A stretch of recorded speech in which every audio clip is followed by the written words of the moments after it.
Hello everyone. How's everyone today? Is everyone doing fine? I hope everyone is fine. How's the weather? Okay, that's good.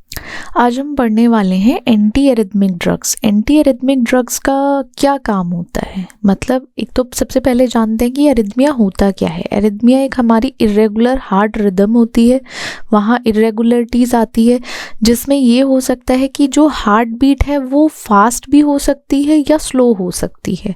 एक normal पर जो चलने वाली हो उसमें अप एंड डाउन जो आएगा वहाँ पे उसको हम एरिथमिया बोल सकते हैं। इरेटिकली या एक तरीके से देखा जाए ब्लड पंपिंग एफिशिएंसी में जो इम्पैक्ट आ रहा है उसकी वजह से भी एरिथमिया कॉज होता है। टाइप्स ऑफ एरिथमियाज होते हैं जैसे टेकीकार्डिया। टेकीकार्डिया में हार्ट रेट जो है वो फास्ट हो जाती है, तो इसको ऐसे याद रखो कि हार्ट रेट जो है वो फास्ट हो जाएगी। ब्रेडिकार्डिया में स्लो हो जाती है हार्ट रेट, और जैसे फास्ट होगी more than 100 beat per minute हो जाए। साथ ही साथ एट्रियल फिब्रिलेशन, वेंटिकुलर टेकीकार्डिया हो सकता है। ब्रेडिकार्डिया में स्लो हार्ट रेट जो है साइनस ब्रेडिकार्डिया या हार्ट ब्लॉक जो 60 बीट पर मिनट से भी नीचे चली जाती है। प्री मैच्योर कॉन्ट्रैक्शन होता है जिसमें अर्ली बीट्स होती हैं। एट्रियल फिब्रिलेशन में इरेगुलर हार्ट बीट या रैपिड हार्ट बीट हो सकती हैं फ्रॉम द एट्रिया से, ठीक है, एट्रिया से हो सकता है एट्रियल फिब्रिलेशन में। और जो हम देखते हैं वी फिब में, वेंट्रिकुलर फिब्रिलेशन में क्या होता है, ये थोड़ा सा लाइफ थ्रेटनिंग है। ये जो है वी फिब ये थोड़ा सा लाइक डेंजरस है एक तरीके से बोला जाए। इसमें लाइफ थ्रेटनिंग रिदम्स होती हैं वेंट्रिकल्स की, तो ये होना ज़रूरी है। और जैसे वी फिब में चला जाता है तो वहाँ पे आप देखोगे रिसेसिटेशन या फिर उसको इलेक्ट्रिक शॉक के थ्रू जो पेशेंट्स बहुत उसमें चले जाते हैं, तो बहुत आगे की बात है। ये तो नॉर्मल हम जो पढ़ रहे थे एरिथमियाज ये टाइप के भी होते हैं। कॉज क्या हो सकता है कि या तो कॉरोनरी डिजीज हो गई हो, ठीक है, या कोई आर्टरी कॉर्नरी आर्टरी डिजीज हुई है उसकी वजह से एरिथमिया हुआ है। हार्ट वॉल्व डिसऑर्डर है कोई, या कंजेनिटल डिसऑर्डर है उसकी वजह से। और जब क्या होता है बीपी भी हाई हो जाता है ना, उसकी वजह से भी एरिथमिया होता है। इलेक्ट्रोलाइट इम्बैलेंसेस हैं हमारे।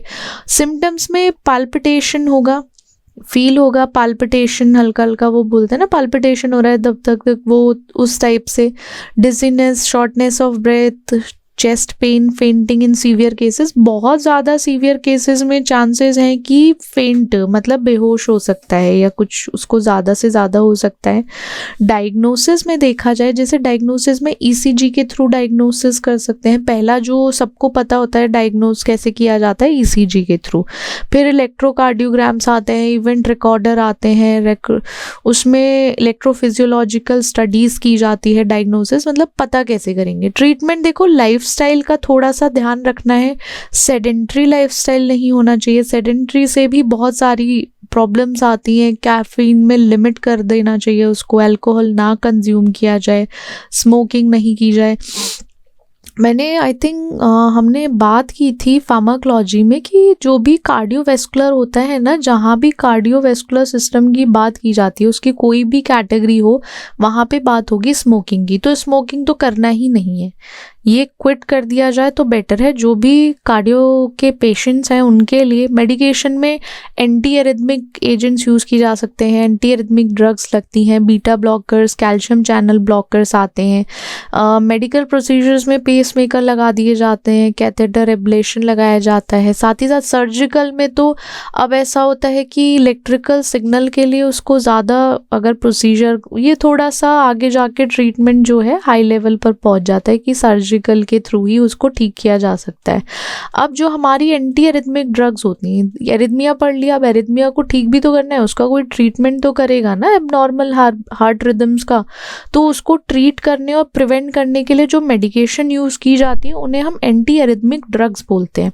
इन ड्रग्स का काम क्या होता है, जो हार्ट की इलेक्ट्रिकल एक्टिविटी जो थी उसको मॉडिफाई करता है, या जो हार्ट की एक्टिविटी ऊपर नीचे हुई है या हार्ट की रिदम्स की जो एक्टिविटी इधर उधर हुई है उसको रिस्टोर करेगा। साथ ही साथ जो नॉर्मल हार्ट रिदम थी ना, जो नॉर्मली चलता है, उसको मेंटेन करेगा, मेंटेन करके एक सेटल डाउन करेगा कि जो ऊपर नीचे था स्लो और हाई उसको मेंटेन करके लेवल में लेकर आएगा।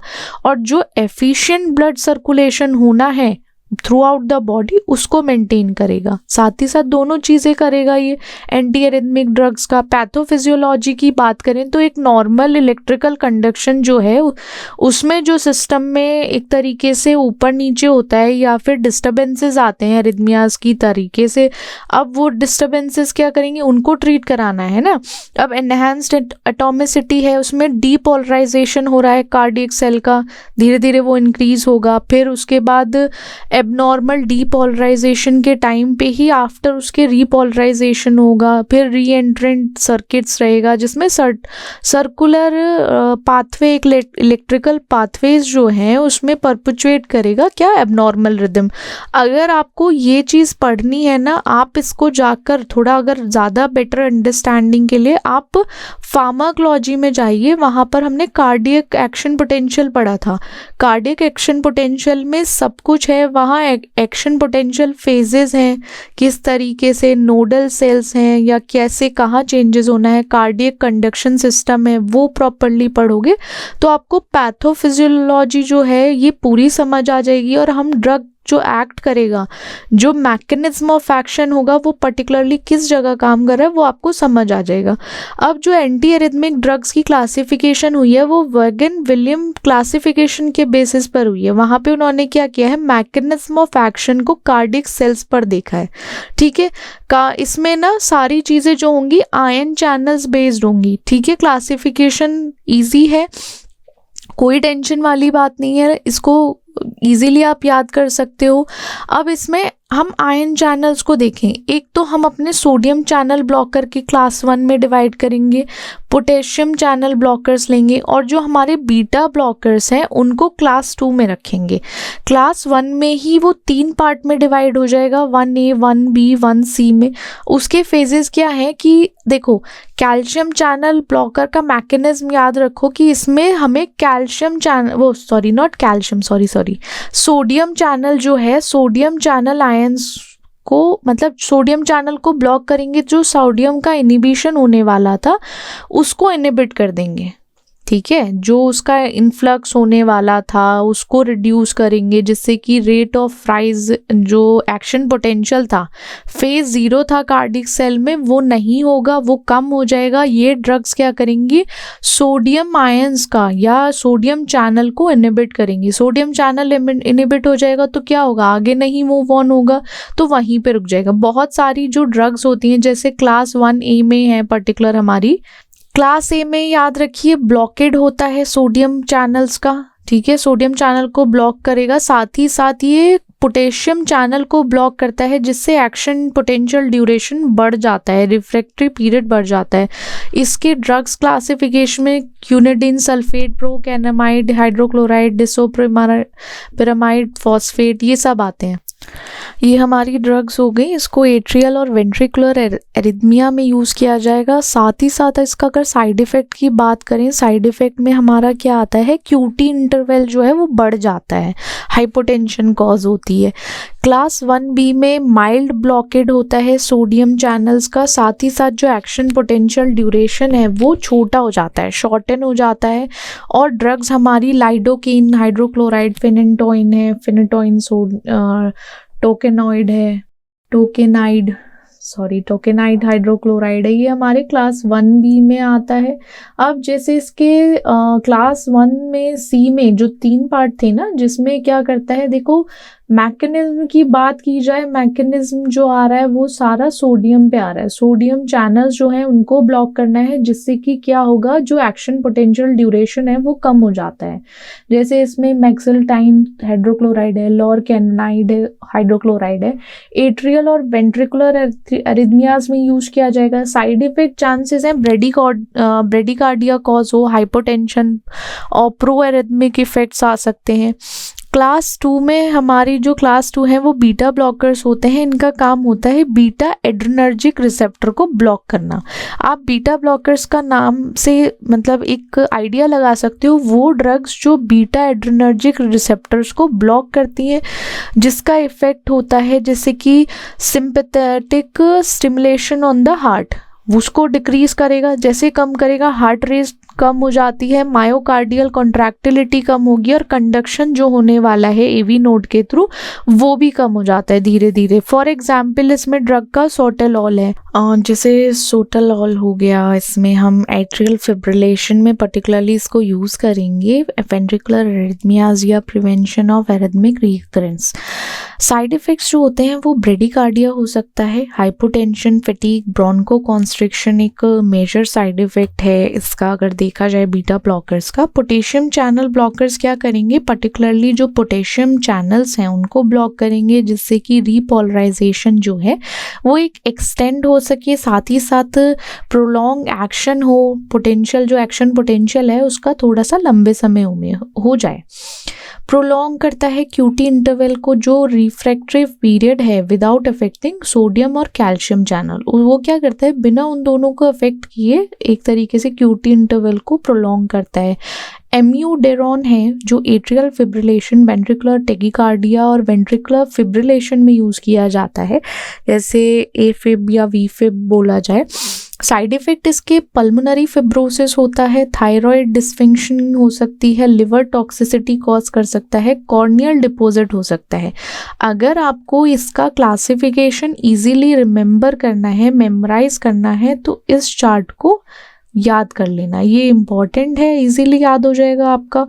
कैसे क्लासेस हैं, उनका मैकेनिज्म क्या है, ड्रग्स क्या आती हैं उसके अंडर में, कहाँ यूज़ होता है, साथ ही साथ क्या साइड इफ़ेक्ट शो करता है। अब जैसे हमारे फर्स्ट में जो सोडियम चैनल ब्लॉकर्स हैं क्लास 1 में, जो क्यूनिडिन सल्फेट है, क्यूनिडिन सल्फेट जो हमारा स्टीरियो आइसोमर है, किसका, क्यूनाइन का आइसोमर है, बिलोंग करता है फर्स्ट ए कैटेगरी को, क्लास 1A को बिलोंग करता है एंटी एरिथमिक एजेंट्स में।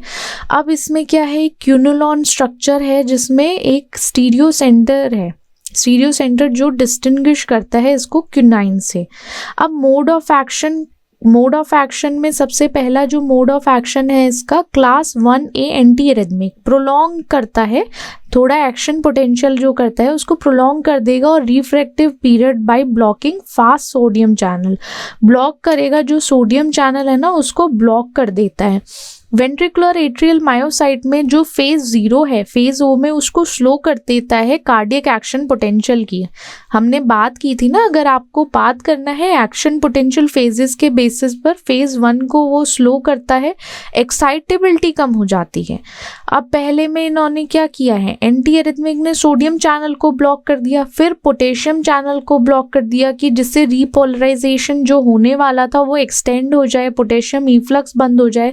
इफेक्ट होगा हार्ट पे, जो उसको कन्वर्ट करेगा एफिब को किसमें, साइनस रिदम में, और प्रिवेंट करेगा री एंट्रेंट एरिथमिया को। ठीक है, अगर किसी को कंफ्यूजन है ना एफिब या वी फिब क्यों हम बोल रहे हैं, एफिब एट्रियल फिब्रिलेशन है, वी फिब हमारा वेंट्रिकुलर फिब्रिलेशन है। ठीक है, इसमें कंफ्यूज मत होना। ये हो गया हमारा मोड ऑफ एक्शन। अब देखो जहाँ पे यूज करोगे आप इसको ए फिब में यूज करोगे कि जिससे कि साइनस रिदम मेंटेन हो जाए, वेंटिकुलर टेकीकार्डिया ना हो, पर्टिकुलरली उसको होने से रोकना है, उसमें उसको ट्रीट करेंगे तब यूज करेंगे। प्रिवेंशन री एंट्रेंट जो एरिथमिया हो रहा है, जैसे कि इफेक्टिव है बहुत सारे सुप्रा वेंट्रिकुलर या वेंट्रिकुलर एरिथमियाज में, पर्टिकुलरली वहाँ यूज करेंगे। एंटी एरिथमिक प्रोफाइलैक्सिस जो एरिथमिया को प्रिवेंट करेगा बार बार होने से जब कार्डियक सर्जरी होती है या मायोकार्डियल इन्फ्रैक्शन होता है, पर्टिकुलरली इस जगह यूज करेंगे। अब जैसे प्रोकेनामाइड है, हाइड्रोक्लोराइड है, इसमें ये हमारी class 1A anti arrhythmic agent है, जिसको हम एक तरीके से लोकल एनेस्थेटिक प्रोकेनामाइड भी बोल सकते हैं। इसमें हमारे एमाइड लिंकेज होता है डाइथाइल एमाइनो ग्रुप के साथ और फिनाइल रिंग के साथ। ठीक है, ये इसका पर्टिकुलर स्ट्रक्चर है, इसको याद कर लेना आप। अब मोड ऑफ एक्शन में देखो, एक चैनल्स की बात करेंगे, दो चैनल्स, एक तो सोडियम अपना ब्लॉक करना है, एक पोटेशियम को ब्लॉक करना है। आपका दो मोड ऑफ एक्शन क्लियर है, उसमें कोई डाउट नहीं होना चाहिए। वेंट्रिकुलर और एट्रियल मायोसाइट में हम फेज ओ को, फेज 0 को जो है उसको स्लो करते हैं जिससे कि एक्साइटेबिलिटी ना हो, हार्ट रेट पे इफेक्ट ना हो। इफेक्ट जो होता है हार्ट रेट पे, उसमें एक तरीके से कन्वर्ट करते हैं ए फिब को साइनस रिदम में कन्वर्ट करते हैं जिससे कि एरिथमिया दोबारा से ना हो। यूजेस आपको पता है, वी एरिथमियाज में यूज करेंगे वेंट्रिकुलर में, साथ ही साथ इसको जैसे वी फिब है उसको ट्रीटमेंट के टाइम पर, ए फिब हो गया हमारा, उसमें पर्टिकुलरली यूज करेंगे कि बार बार रीअकरेंस ना हो उसके ट्रीटमेंट में। और ये आप पर्टिकुलरली इसके यूजेस डिस्क्राइब करोगे, सेम होते हैं ऑलमोस्ट यूजेस। अब जैसे इसमें डाई आइसोपिरामिड फॉस्फेट है, इसका क्या देखेंगे हमारा, इसमें ये फर्स्ट ए से बिलोंग करता है, क्लास 1, और ये एंटी एरिथमिक एजेंट है हमारा। इसका काम क्या है, इसमें हमारी क्यूनोक्लोडिन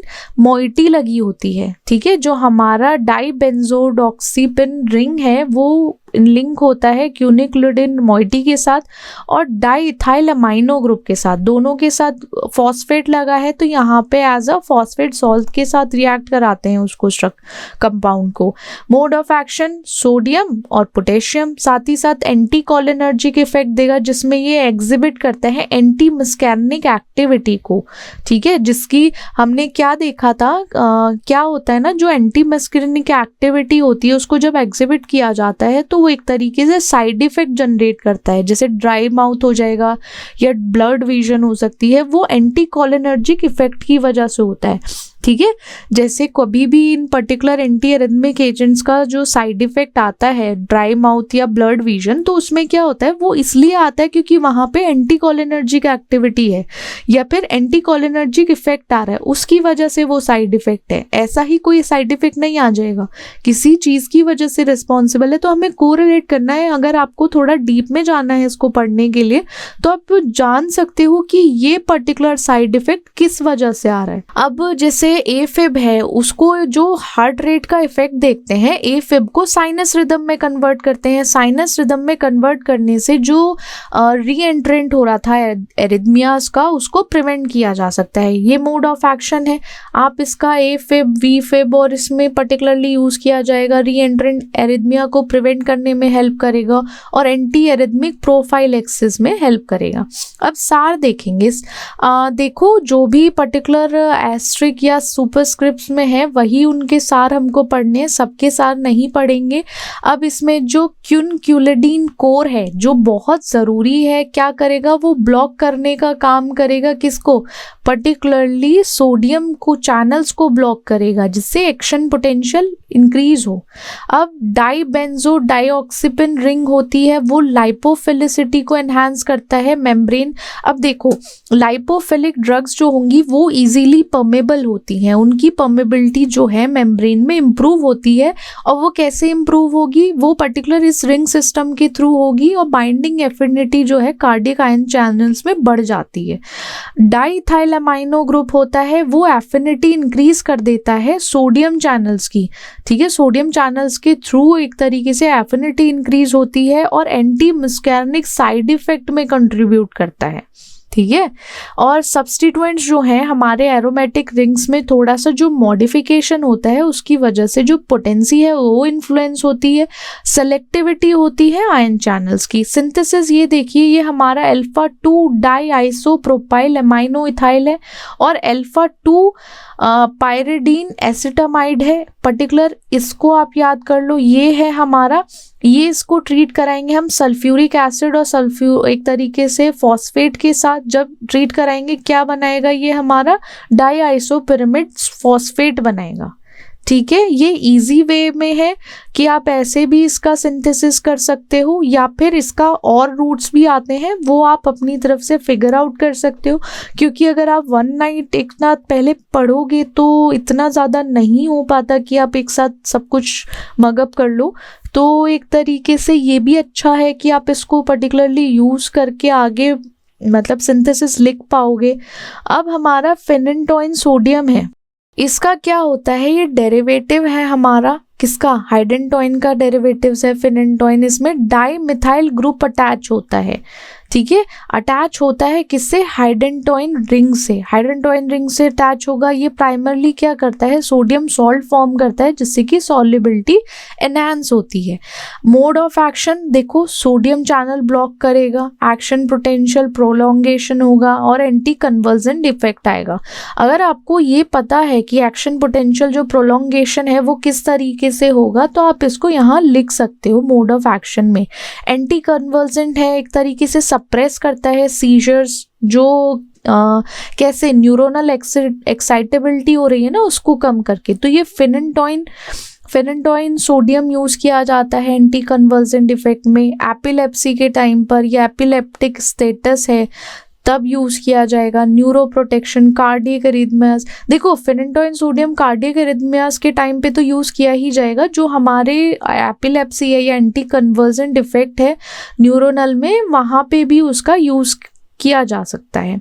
अब लाइडोकेन हाइड्रोक्लोराइड है, ये हमारा एमाइड टाइप लोकल एनेस्थेटिक है जिसमें diethyl amino ethyl side chain है, ये पर्टिकुलर साइड चेन रहती है, वो अटैच होती है जैसे हमारी किससे 1,5 डाई मिथाइल 2 फिनाइल, ठीक है, 4 एमिडाजोलिडोन कोर, ठीक है, ये पूरा स्ट्रक्चर है। इसमें जो हाइड्रोक्लोराइड सॉल्ट होता है साथ में, हाइड्रोक्लोराइड सॉल्ट का काम क्या होता है, सॉल्युबिलिटी को इंक्रीज करना। अब देखो हर ड्रग में हाइड्रोक्लोराइड या कोई सॉल्ट फॉर्म लगी हुई है, तो आप इससे ये बता सकते हो कि हमारा जो सॉल्ट है, एक्स्ट्रा लिखने के लिए आपको लिखना तो पड़ेगा, एक्सप्लेन करोगे, जो ये हमारा पर्टिकुलर सॉल्ट है ना, ये इसलिए होता है कि सॉल्युबिलिटी को एनहांस करता है, ठीक है, इसलिए एग्जिबिट करते हैं इसको। मोड ऑफ एक्शन में सोडियम चैनल ब्लॉक करना है, मेम्ब्रेन स्टेबलाइजेशन देखना है, एंटी कन्वर्जेंट और एंटी एरिथमिक इफेक्ट आता है। यूजेस जो हैं इसके, पर्टिकुलरली लोकल एनेस्थीसिया की सबसे पहला यूज तो वही है, केन आ गए ना यहाँ पे, तो लोकल एनेस्थीसिया की तरह वर्क करेगा। कार्डियक एरिथमिया है, epilepsy, pain management, particularly in fields में ये या इन पर्टिकुलर कंडीशंस में हेल्पफुल है। अब टोकेनाइड हाइड्रोक्लोराइड है, हाइड्रोक्लोराइड का हमें पता है, और ये जो पूरा स्ट्रक्चर फॉर्म होता है ये एंटी एरिथमिक एजेंट है, और मोड ऑफ एक्शन इसका क्लास 1 एंटी एरिथमिक है कि यहाँ पे क्या करेगा, ये अपना सोडियम चैनल को ब्लॉक करेगा, पोटेशियम चैनल को ब्लॉक करेगा, इफेक्ट देगा, एफिब से साइनस रिदम में कन्वर्ट करेगा, फास्टर ऑनसेट होगा। अगर प्रोकेनामाइड से कंपेयर करें तो इसका जो एक्शन है रैपिड ऑनसेट एक्शन है, तो इसका ये मोड ऑफ एक्शन आपको याद हो गया। वी फिब और ए फिब में आप इसको यूज करोगे, री एंट्रेंट एरिथमियास प्रिवेंशन करने में हेल्प करेगा, और एंटी एरिथमिक प्रोफाइलेक्शन है, प्रोफाइलेक्सिस के टाइम पे ये हेल्पफुल है। अब जो मैक्सिलेटाइन हाइड्रोक्लोराइड है, इसका स्ट्रक्चर ये हमारा क्लास बी आ गया, एंटी एरिथमिक एजेंट है, जिससे इसका स्ट्रक्चर जो है वो लाइडोकेन से रिलेटेड है, बट जो क्या है एक्सटेंडेड एल्काइल साइड चेन है। इसमें एक्सटेंडेड एल्काइल साइड चेन है जो एनहांस करता है ओरल बायो अवेलेबिलिटी को, और साथ ही साथ देखो हाइड्रोक्लोराइड सॉल्ट है तो सॉल्युबिलिटी को इंक्रीज करेगा। अब क्लास 1B जो एंटी एरिथमिक होती हैं वो ब्लॉक करती हैं सोडियम चैनल को, जिससे कि एक्शन पोटेंशियल ड्यूरेशन कम हो जाए और साथ ही साथ रिफ्रैक्टरी पीरियड जो है वो भी कम हो जाए। तो ये हमें मोड ऑफ एक्शन पता चल गया। मोड ऑफ एक्शन में सबको पता है क्या होने वाला है, सोडियम आयन चैनल को ब्लॉक किया जाने वाला है, और कुछ में पर्टिकुलरली पोटेशियम आयन चैनल्स को ब्लॉक किया जाता है। सेलेक्टिव ऑन वेंट्रिकुलर मायोसाइट जो ज़्यादा इफेक्टिव है वेंट्रिकुलर टिश्यूज पर, जहाँ पे क्या होता है with rapid on action potential. Effect जो आता है हार्ट रेट पर वो इम्पैक्ट लेस इम्पैक्ट होता है एट्रियल टिश्यूज पर, उसको ज़्यादा यूजफुल बनाता है वेंट्रिकुलर एरिथमियास को बिना सिग्निफिकेंट एट्रियल सप्रेशन के, ठीक है। यहाँ पे इफेक्ट जो हार्ट रेट पे आ रहा है। यूजेस क्या है यहाँ पे वेंट्रिकुलर एरिथमियाज में, ये वी फिब में या वेंट्रिकुलर टैकीकार्डिया में स्पेशली यूज किया जा सकता है। स्किमिक हार्ट डिजीज हो गई, और पोस्ट मायोकार्डियल इन्फ्रैक्शन होता है जो एरिथमिया प्रिवेंट करना है, जिसमें एक्यूट या क्रोनिक भी हो सकता है, उसको प्रिवेंट। न्यूरोपैथिक पेन में यूज किया जा सकता है, जैसे कुछ कंडीशंस हैं, डायबिटिक न्यूरोपैथिक है या पोस्ट थेरेपेटिक न्यूरल्जिया है, उसके टाइम पे यूज किया जाएगा। इसमें एक्स्ट्रा आपको पता चल गया मैक्सिलेटाइन जो है न्यूरोपैथिक पेन में लिया जाता है। अब जो लॉरकेनाइड हाइड्रोक्लोराइड होते हैं उसमें वो भी हमारा फर्स्ट बी क्लास 1B का है, सिमिलर रहता है लाइडोकेन से। थोड़ा बहुत उनके स्ट्रक्चरल में डिफरेंस आते हैं, एरोमेटिक रिंग्स या उनमें लिंकेज जो है वो चेंज होंगे, सॉल्ट सॉल्युबिलिटी बढ़ाएगा, एनहांस करेगा, मोड ऑफ एक्शन जो है ब्लॉक करना है फास्ट, सोडियम चैनल को शॉर्टनिंग करेगा, action potential effective. Ventricular myocyte जो है ये पर्टिकुलरली वेंट्रिकुलर टिश्यूज को अफेक्ट करता है, जिससे वेंट्रिकुलर एक्साइटेबिलिटी कम होती है। हार्ट रेट पे इफेक्ट होगा, जो मिनिमल इम्पैक्ट होना है एट्रियल टिश्यूज पर वो देखा जाएगा। और वेंट्रिकुलर एरिथमियाज जो हैं उस पे एट्रियल सब्सट्रेशन जो होने वाला था सिग्निफिकेंट वो नहीं होगा, उसके बिना होगा एक तरीके से। मोड ऑफ एक्शन इस तरीके से वर्क करता है। यूज जो है वेंट्रिकुलर एरिथमिया वी फिब और टेकीकार्डिया वी टेकीकार्डिया में यूज किया जाता है। पोस्ट मायोकार्डियल इन्फ्रैक्शन के की एरिथमिया ना हो, एक्यूट क्रोनिक कुछ सिंड्रोम्स है उनको ट्रीटमेंट। और एक तरीके से ये अभी इन्वेस्टिगेटिंग में है एंटी एरिथमिक मैकेनिज्म और ड्रग एफिकेसी के लिए पर्टिकुलरली यूज किया गया है। अब जो हमारी बीटा ब्लॉकर्स आते हैं जिसमें सोटेलॉल है, ये हमारी बीटा ब्लॉकिंग क्लास में भी आता है और एंटी एरिथमिक एजेंट्स की तरह दोनों तरीके से यूज होगा। इसकी पोटेशियम चैनल ब्लॉकिंग में भी आता है क्लास 3 प्रॉपर्टीज में। तो ये एक तरीके से बहुत तरीके से यूज किया जा सकता है। ये बीटा एड्रेनर्जिक रिसेप्टर को, जो non selective beta adrenergic receptor होते हैं ना, उनको ब्लॉक करने में हेल्प करता है, लिंक करता है ये बेंजोथायाजोल मोइटी से। ठीक है, बेंजोथायाजोल मोइटी से लिंक किया, एक्शन क्या हुआ इसका, पोटेशियम चैनल को ब्लॉक करना, रीपोलराइजेशन को प्रोलॉन्ग करना। एक्शन पोटेंशियल ड्यूरेशन है, रिफ्लेक्टिव पीरियड है उसका, वहाँ पे जाके जैसे ही ये ब्लॉक होगा तो ये इनमें चेंजेस आते हैं।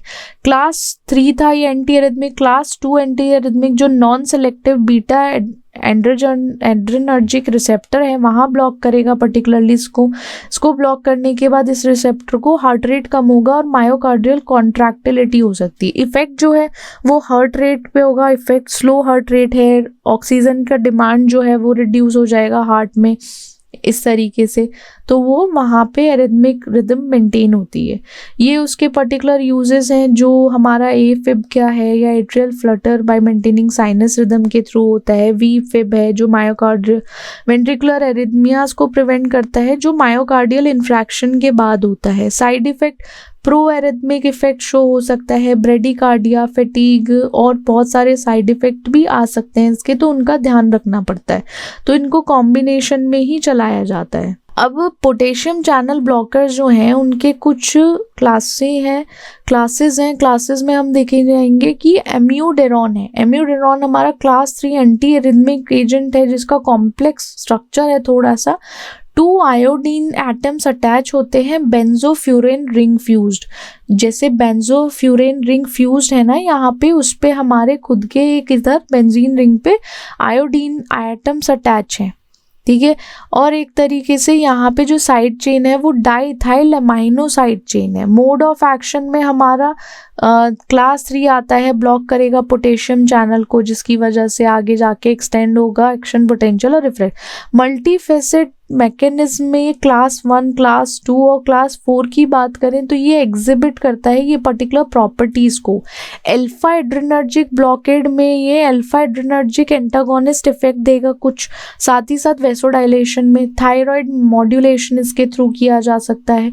यूजेस जो है वेंट्रिकुलर एरिथमियाज को ट्रीट करने के लिए पर्टिकुलरली यूज किया जाएगा, जैसे ए फिब है, वी फिब है, वेंट्रिकुलर टेकीकार्डिया है, साइनस रिदम को मेंटेन करने के लिए प्रिवेंट किया जा सकता है वेंट्रिकुलर एरिथमियाज को जब एमआई हो उसके बाद। साइड इफेक्ट जैसे थायराइड डिसफंक्शनिंग हो सकती है, पल्मोनरी टॉक्सिसिटी कॉज कर सकता है ये, hepatotoxicity, ocular effect, skin reaction, neurological effect. तो ये भी एक तरीके से इन पर्टिकुलर ड्रग्स के साथ साथ और भी साइड इफेक्ट शो हो सकते हैं।